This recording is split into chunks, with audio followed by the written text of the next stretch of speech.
Welcome to the Queer Witch Project, your resource for all things queer and witchy. I am Damona Peacock, a fabulous, non-binary, neurospicy ordained queerdo with a fascination for all things cycles, symbolism, and patterns. And I'm Moonkittee, your queer femme, poly kitchen witch, and proud geek. Today's topic is ritual basics, sacred ceremonies, and etiquette. Whew, there is a lot in that title. But let's break it So down. we might need to break it down. Yes, let's definitely break it down just a little bit.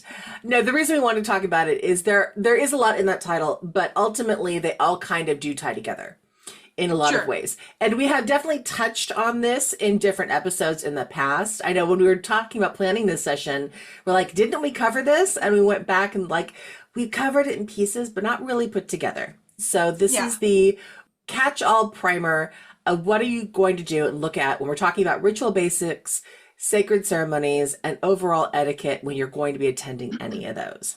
Right. So let's start with rituals, ritual basics. But the thing is, rituals can be public and they could be private. They could be just for you, or they could be for a group of your friends, or a group of your witches, your best witchy bitches, or it could be for public. Like you could be not just people you know, but you're inviting the public to your, I've definitely attended plenty of public rituals.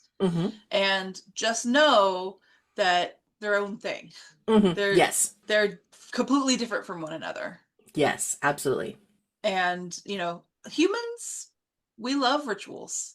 We love ceremonies. We did a whole episode on rites of passages a long time ago. But ceremonies and rituals, it's something I think in our human nature that we're called, does something to our brain juices. It does something to our energy levels, our magic, and a lot of witches, a lot of magical practitioners dabble in or tend to engage with ritual or ceremony or both. So it's a great lot topic. of non-pagan practitioners deal with ritual in their religious practice in general. Hello, Catholic Church. Yes, the Catholic to pagan pipeline. Lots of churches. Yeah, no, Yes. honestly, any kind of formal thing like that is a ritual where you've got a structure and stuff like that. But we'll dive into that a little bit more. So the basics of a ritual. If you're going to create a ritual, what would you need to do? And I think, like you said, the first step is to determine whether this is a ritual for you, whether this is a ritual for a small group of people, or whether this is a public ritual. And then the next level is to consider that you could go casual or you could go formal or anything in between. So it depends on how deeply ritualistic you want to get. How formal do you want to be? How fancy do you want to make this? Is it a performance because you're entertaining guests or the public, or is it just a personal magic working for yourself? Some people want to bring in all the bells and whistles, want to build an elaborate altar and have roles assigned to different people to do different parts of the ritual. Or you could just come in and do your own ritual in 5, 10, 15 minutes or 2 hours. It just, again, this is a create your own adventure kind of spirituality. I know I use that phrase a lot, but you have to consider how formal do you want to be, how casual, how quick, how deeply invested, how much time, because the thing about ritual and ceremony is that you are setting aside time to be in the sacred, to be aligned with what is sacred to you, and to be in the present moment. So then also considering the why.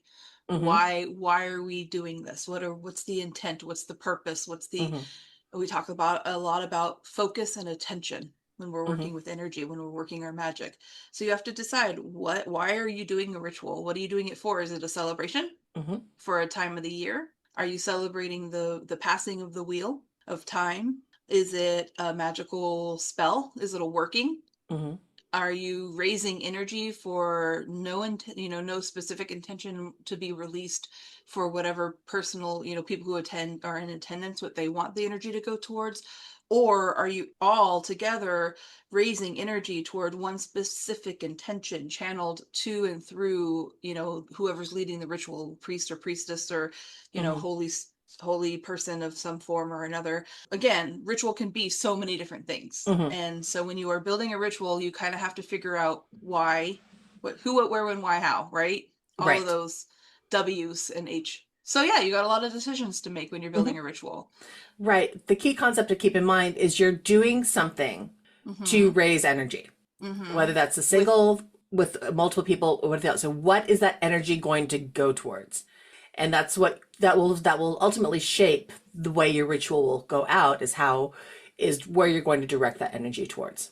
And that's basically goes in the center of the ritual. That's what we call Mm-hmm. the working, right? So some different types of workings you can have, depends on what you're doing, right? And we'll get into, Mm-hmm. what those can be in a minute. But when I say you put it in the center, there's these book-ended things that you can do to set aside the sacred space with your intention and everything. Mm-hmm. And different traditions teach different ways of doing these things. Mm-hmm. Different traditions will have different orders in which you would do these things. Mm-hmm. And so again, it's what's your tradition? What have you been taught? What feels right to you? What did you read that felt right to you?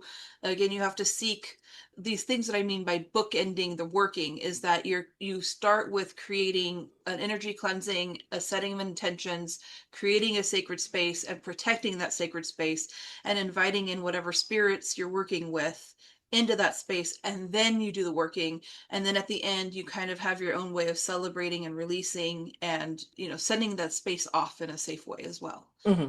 So that's what we mean by ritual, and having like a form or a formula that you Mm-hmm. kind of follow. Right. And I found it really interesting as we were kind of pre-discussing this topic and how we wanted to kind of break it down, that we both have very different, in a lot of ways, we have very similar ways that we encompass ritual, but we also have very different ways of encompassing ritual because we grew up in magical practices in completely different ways. You grew up Yep. initially in a Uh-huh. more coven structure where there Yep. was a larger organized group, and I've always grown up very solitary. So most of my Yep. rituals going as I've created them have been single person. Now we've collaborated together, and Yeah. we used to do these fabulous like children's rituals at Pantheacon, Mm-hmm. which were so much fun, and it was so much fun to create and collaborate and build this bigger public ritual kind of energy thing, which was really fun.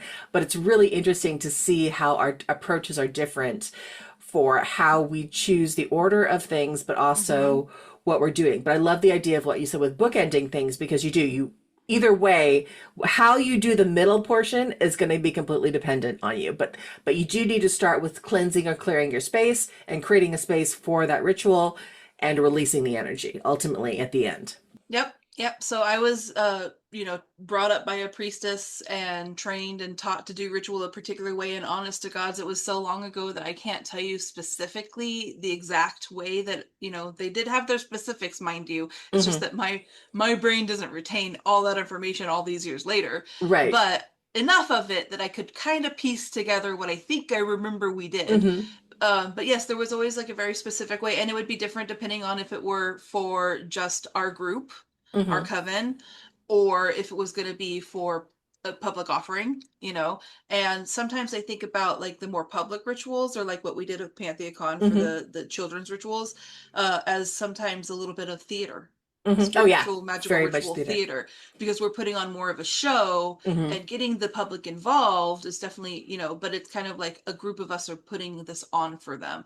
Whereas when it's with a group that you work with intimately, magically, or yourself, it can usually be a little bit more directed or have a purpose, a Mm-hmm. lesson, or very magical, serious magical working or Mm-hmm. purpose. So yeah, again, it could be all these different things depending on Mm-hmm. what your approach is. But so I remember that, especially at like public rituals and group rituals, that we would always start with some kind of energy cleansing. So usually it would be, the people running the ritual, often back then, especially, was the priest and priestess. But, of course, we have a less gendered Mm-hmm. approach to things these days. But the people running the ritual would first cleanse themselves and each other. And then they would welcome in the people into the circle space. And they may have done their own setup of an altar or cleansing of the space before the people are welcomed in. But there are, in the public ritual, there's a specific welcoming in and offering of a cleansing. And sometimes that's like a smudging with incense or some kind of burning of something.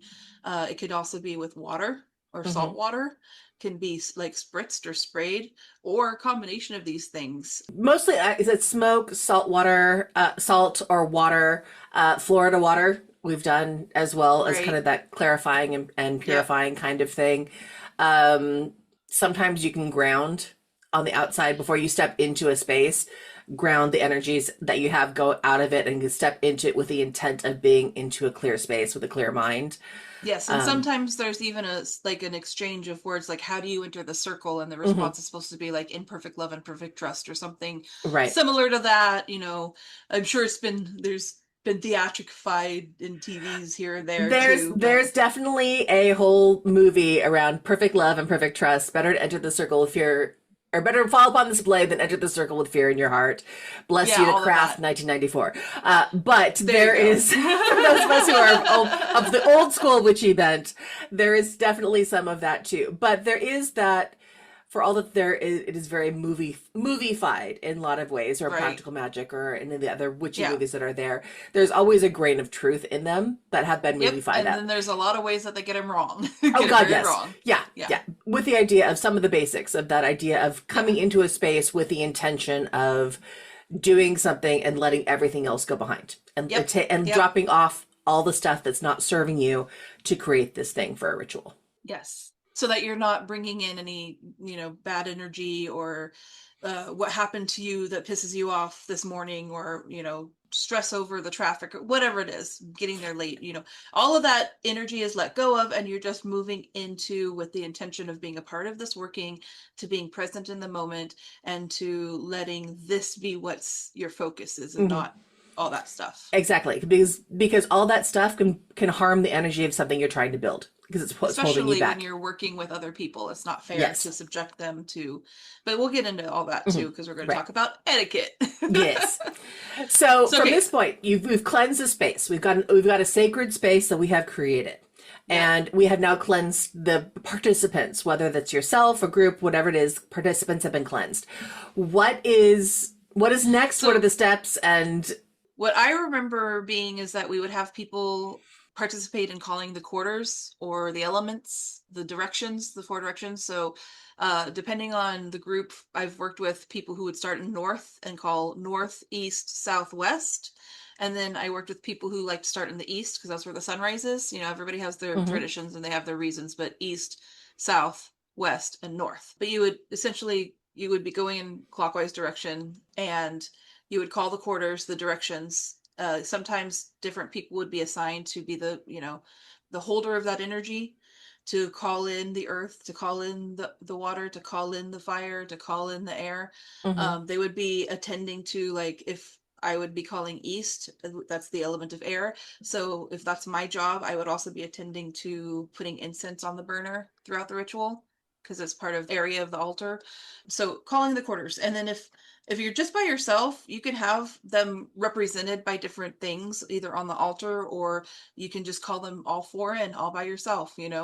If you're just doing it and, doing it for your friends, it just depends on how you want to do it. But the quarters are called in. So these are like, you're kind of building the castle walls, right? That's what Mhm. I'm thinking. You're bringing in the elements that build the castle walls. And Mhm. then after you bring in the elements, you build the castle walls. So you cast the circle, which is an energetic barrier between all that is out there and this space, this sacred space of the here and now, in which we are all gathered and focused into to do this working. So that is casting an energetic circle, a bubble of protection for the working, for the energetic vulnerability of participating in that working, and to keep all of the whatever negative energy or whatever out. And so there's a lot of people will use a sword or an athame, or a wand to cast the circle. Sometimes if it's a big group, or they would go around the Mm-hmm. entire circle of people casting this circle energetically, and then you bless the circle, you bless the space. There is often a circle blessing of some kind, which sometimes be used, an invoking pentagram and a spoken word poem of some kind. I wish I could remember the circle blessings, because they were so beautiful, but I don't. That was so long ago. I don't retain that information. Mm-hmm. So basically, you call in, and I think of this castle, right? So the circle, the energetic circles created the moat, and you've built the walls. And once you have this beautiful ritual space, this castle built, energetic castle created for your working, for your ritual, for your community, you then also want to invite in the spirits that you're choosing to work with. Sometimes it's just a very general god and goddess. But again, like I said, sometimes we work with less gendered energies, Mm-hmm. or you could even call in specific deities, depending on, again, what are we celebrating? What working are we doing? Whose help do we want to, invoke or invite? And often you do it in different ways. You can light candles to them. You can speak poetry to them.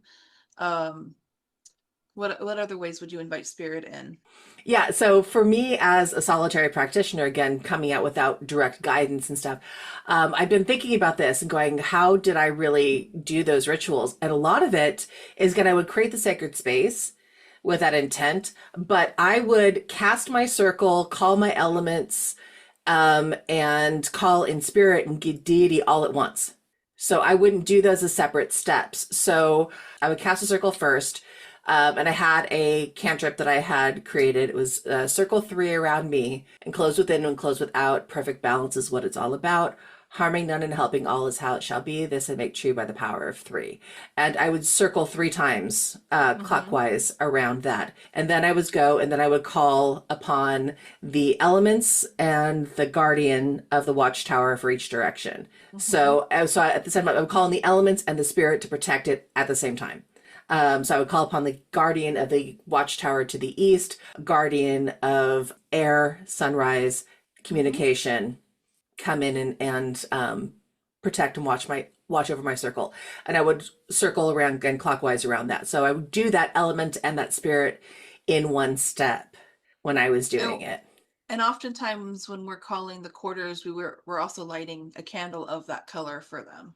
Right. I would not. I would take for each quarter, I would have an elemental representative Yeah. posted at each corner. So for Yep. east, I would have, that's where my air and my incense would be. And then when I Right. moved from east to south, that's where I would have a candle station. And then Mm-hmm. to west, I'd have water and then a bowl of earth or rice or something. Mm-hmm. And then in the center, whichever, though I did have a central space, no matter where I did it, and Right. it would be dependent on whether what I was going for, which direction my altar would be set up in.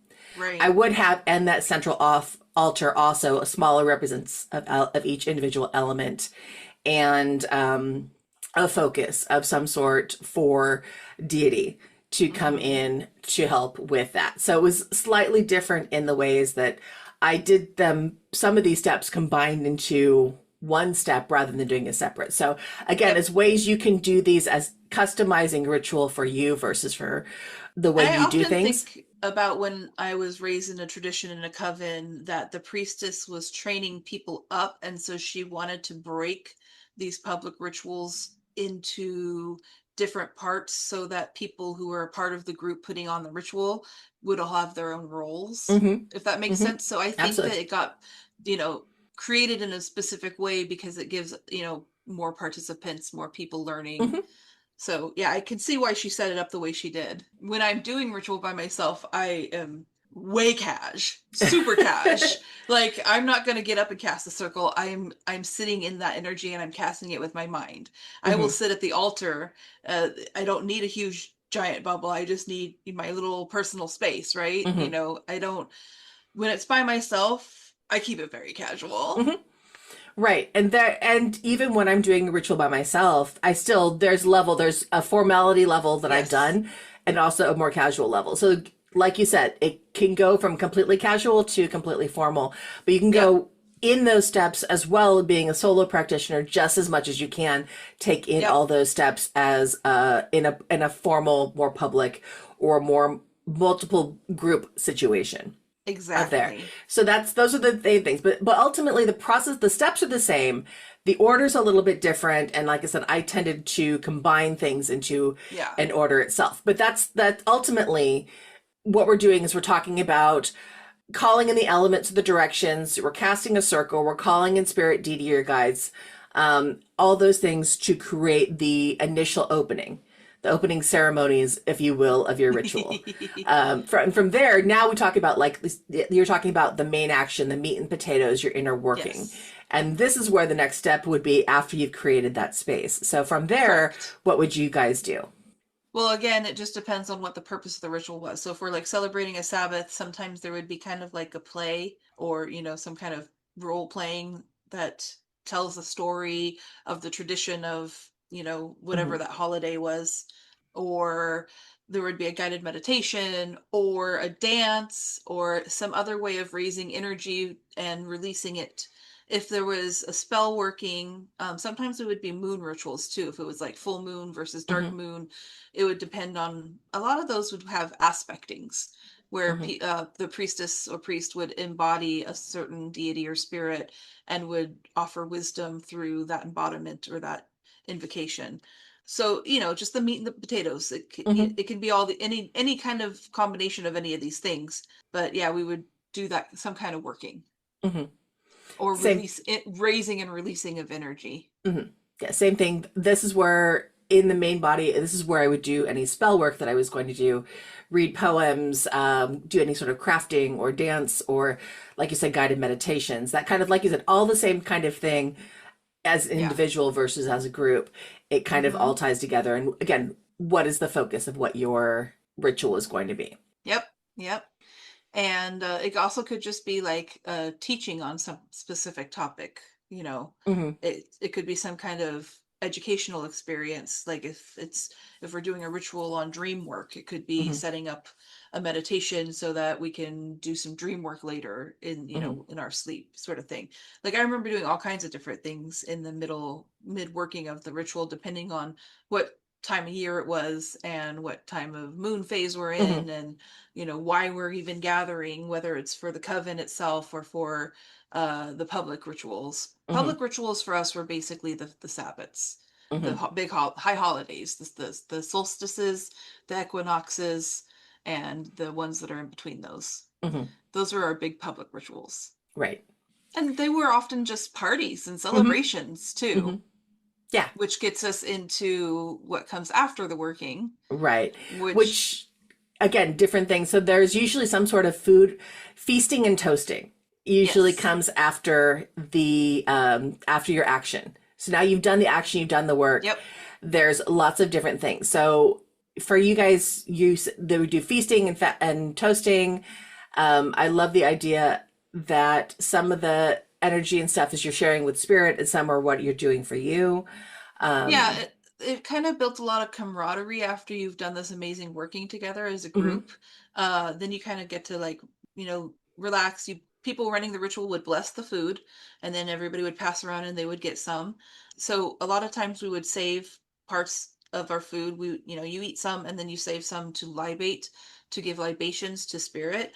And if there's anything on the food offering that you wouldn't particularly eat for any reason, whether you don't like because you don't like it or because you're allergic to it, you would not offer that to spirit. Mhm. So only take the food that you will eat and only offer to spirit things that you would yourself eat. Like if you drop something on the ground and you're not going to eat it, you don't offer to spirit, you just let the ants have it, that Mhm. sort of thing. So then we would feast, we would just have a little bit of food. It would, and like we'd also have like big huge potlucks after the whole ritual. So this is just a little bit of, coming back to, after the big working, kind of coming back to ourselves and coming together as a group and camaraderie. And then we got to the toasting, and that was always my favorite part because sometimes it get a little rowdy. Everybody had their own poems and toasts that, or certain ways that they liked. So there's some that I remember. I always remember Pan was Pan, Pan, he's our man. If he can't do it, no one can. Or if you're down and feeling kind of scuzzy, let's drink a toast to the god who's fuzzy. Mhm. Hi, Pan. And of I love course, it. So that's fun. And so you have libations of some sort that you'd then incorporate. Yeah, as a solo practitioner, I tended to do that afterwards. I wouldn't often do that inside the circle ritual, and that makes a but lot it of makes sense. sense. Hmm. Yeah, I think it was again part of being in a group and having continuing to build that group camaraderie once you're And that coming energy, down off of the, yes, exactly. bringing that energy And up even more. it also kind of went from formality of the working to like this more casual like camaraderie, like everybody's kind of sharing the spirits that they like to work with and toasting to them, and it becomes like a kind of a bonding and personal expression moment. And then you kind of have to go back to work, right? You have to still bookend, you have the other Hmm. parentheses to close out, so you still have to close down the circle and finish the Hmm. ritual up.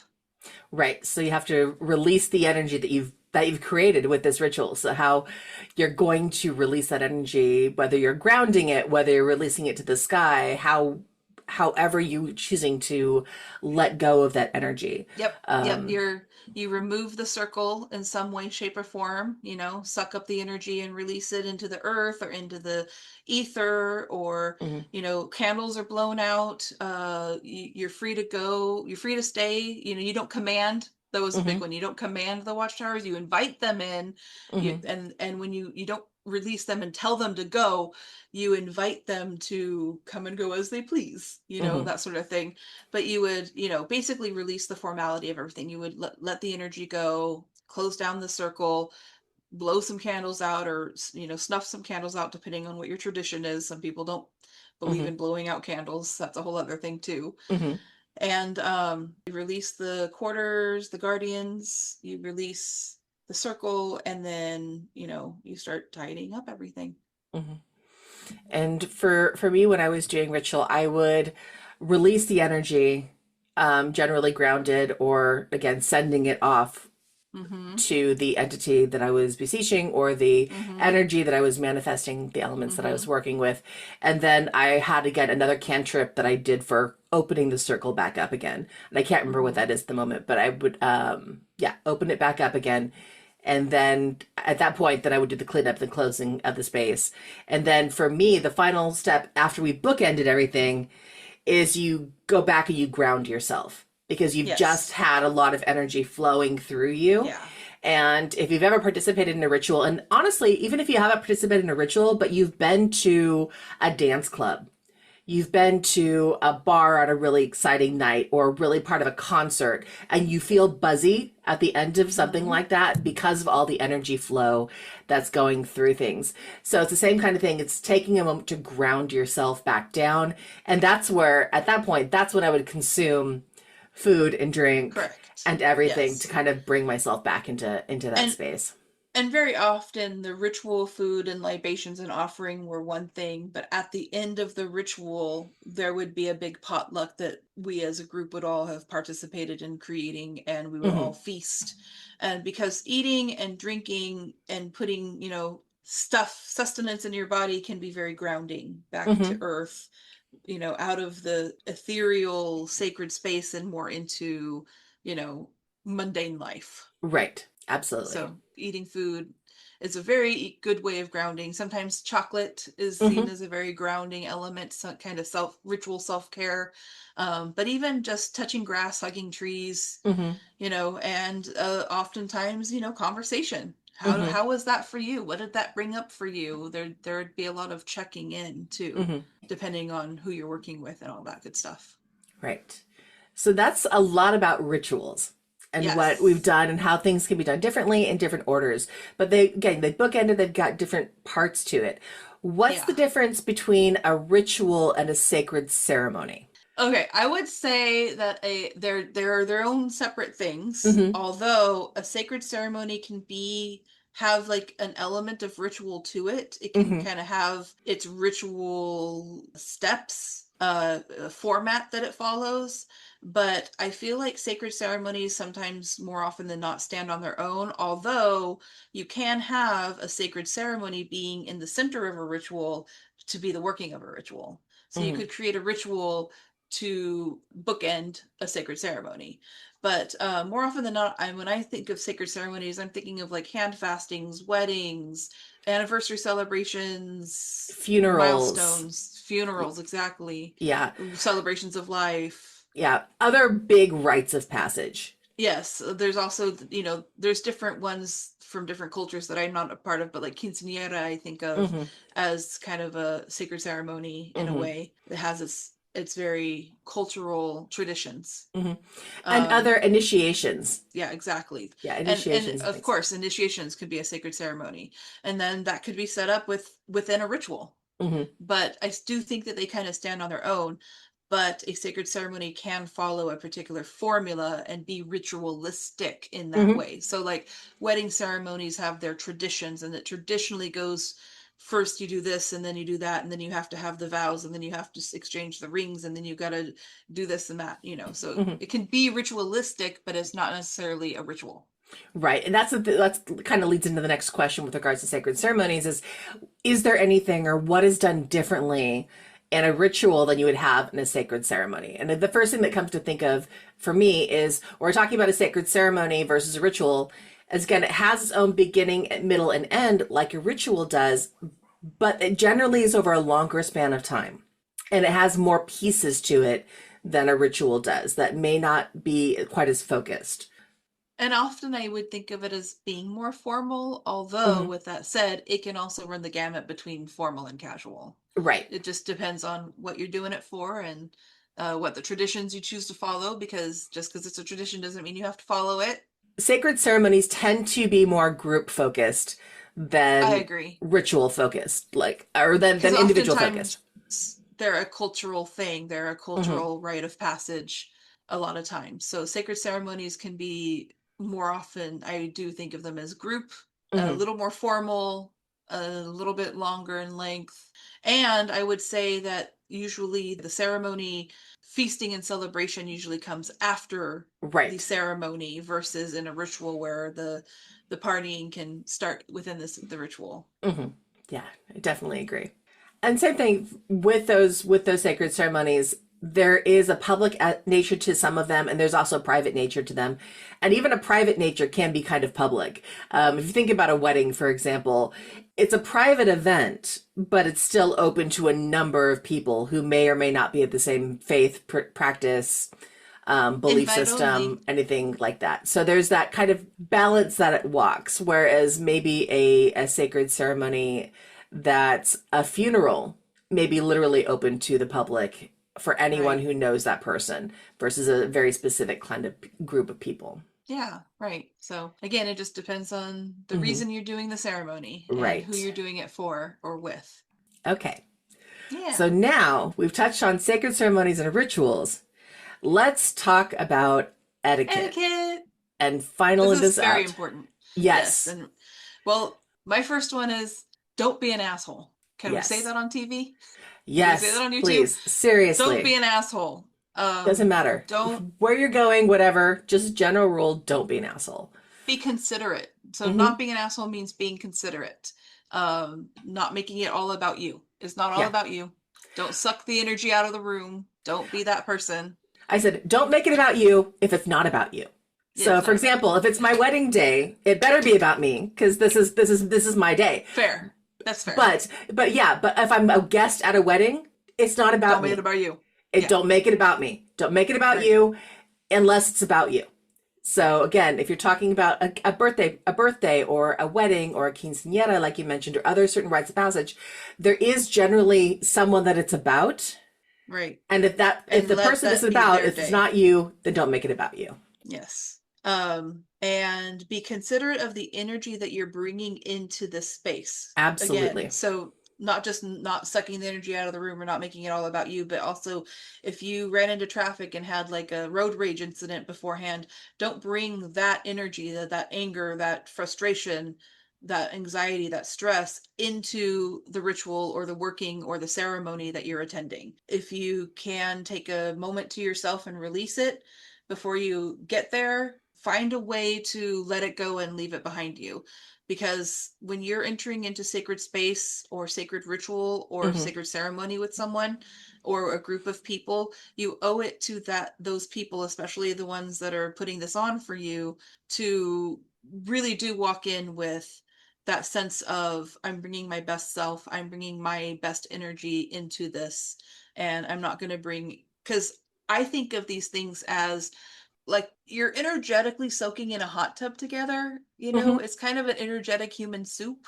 And so the energy that you're bringing in, you're sharing with those that you're working with, and you're getting energy from them as well. There's a constant flow that often happens in these kind of social spaces when you're doing group workings or group ceremonies. Mm-hmm. And you owe it to everybody to make sure that you're offering your best and you're receiving the best energy back. Mm-hmm.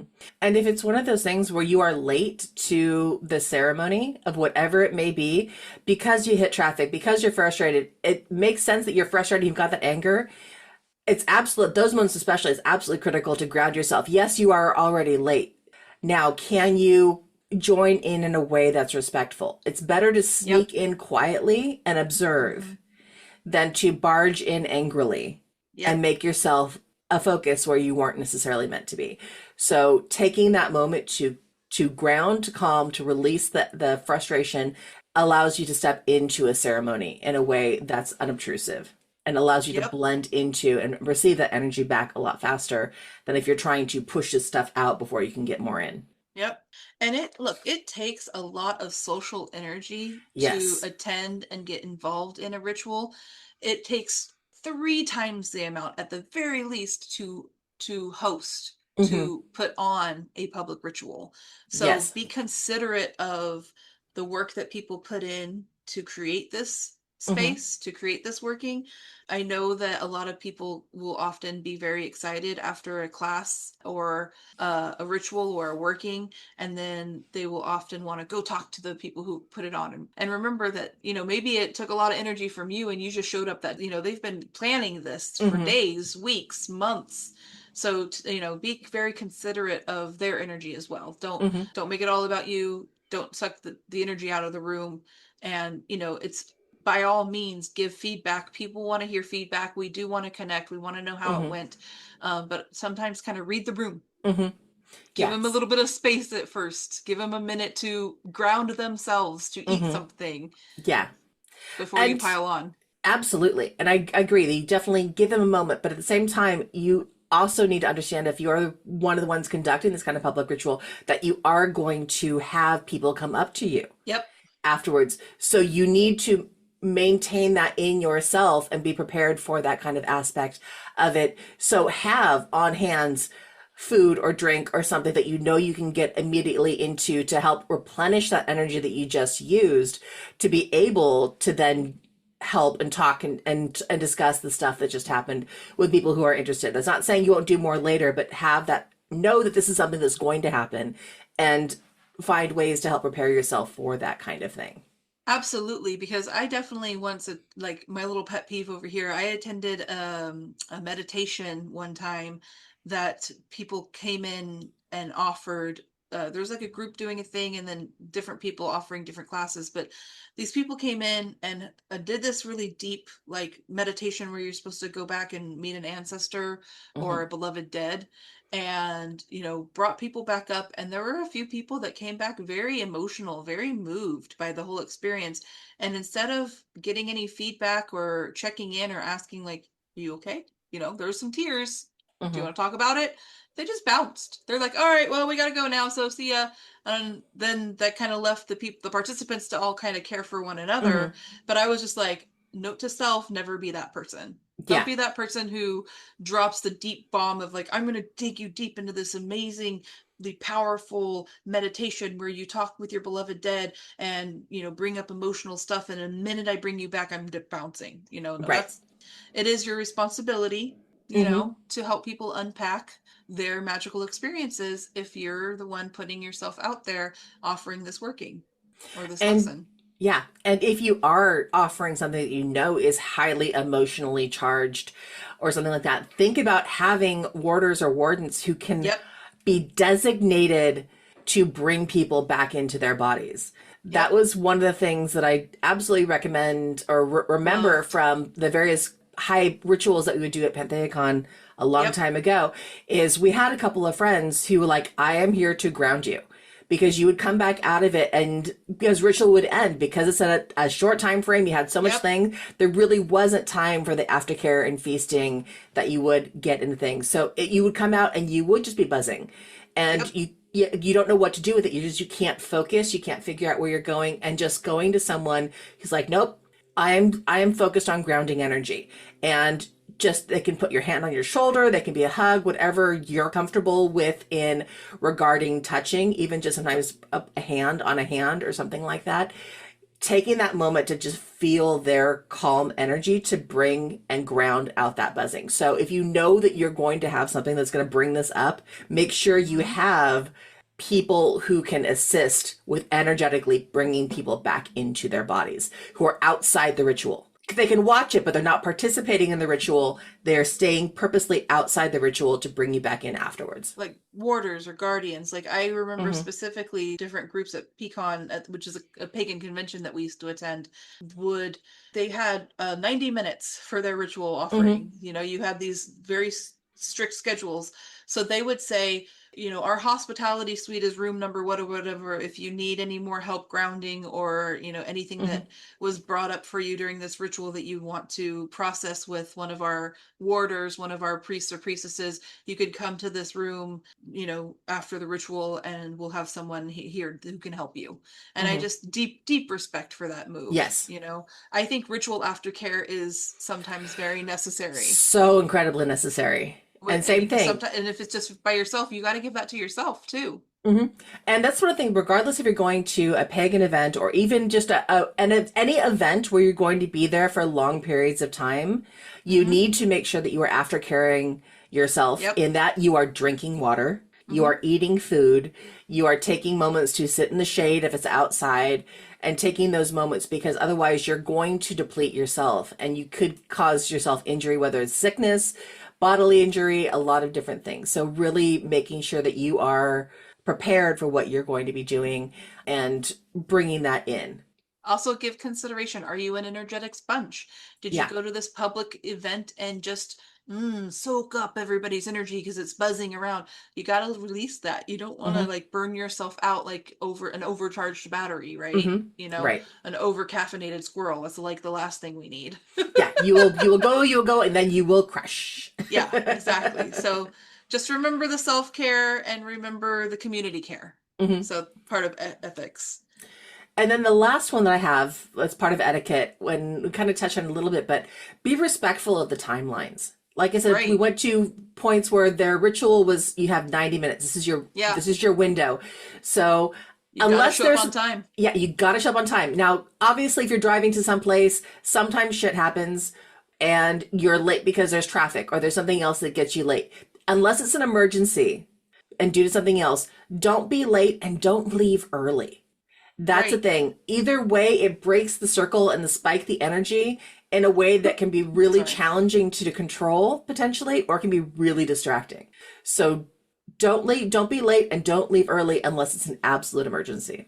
Absolutely. Be respectful of timelines and don't leave the circle. Like go to the bathroom Yeah, before we start ritual. Make absolutely. sure that when you're coming in to something like that, you're not going to have to interrupt or disrupt the working to go take care of things outside and here's the thing. And if you are late to the ritual or the event and you aren't able to get in, it's okay to just respectfully not attend it. Hmm. It's sometimes it's best to not take your bad energy and lateness into a ritual and interrupt and make it all about you. Sometimes it's okay to admit defeat and say like, okay, today's not my day. Hmm. By the same token, in this modern age, get off your phone and be present. This is something that, again, it's a burning in principle. Be present in what you're doing.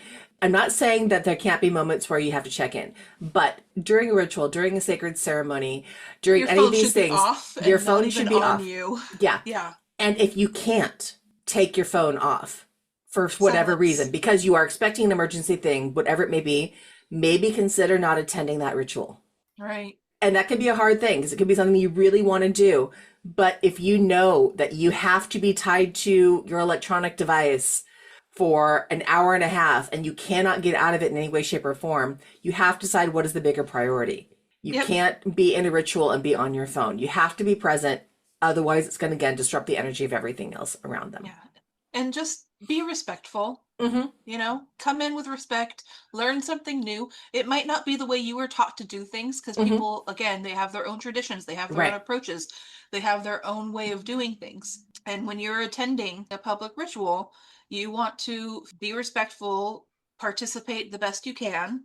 Sometimes you can do things your own way. Like when, you know, I've seen where people have different, like, you know, ways that they want to hold their body or themselves, their Mm-hmm. hands. When people are calling in elements, you know, they want to open themselves up to receive. You know, you can do your own thing, but also just be respectful of the environment, read the room, and learn something new. Mm-hmm. It's okay to do things a little differently Mm-hmm. because you're learning from someone else who has a different approach. Mm-hmm. Absolutely. Yeah. All right. I think we've got this pretty well covered. What about you? I think we got it locked up. I think I'm pretty proud of what we got. Yeah. So thank you for listening to the Queer Witch Project. If you like what you hear, make sure you give us a comment or some thumbs up and 5 or 10 stars or however many stars, and tell us what you do for rituals Mm-hmm. and sacred ceremonies. And if there is a topic you want to know more about or an episode topic you'd like to suggest, contact us at thequeerwitchproject@gmail.com or find us on TikTok, YouTube, and Instagram with the handle @queerwitchproject. We upload every other week. And remember, queerness is a key to magic. Be yourself and love rebelliously. Bye. Bye.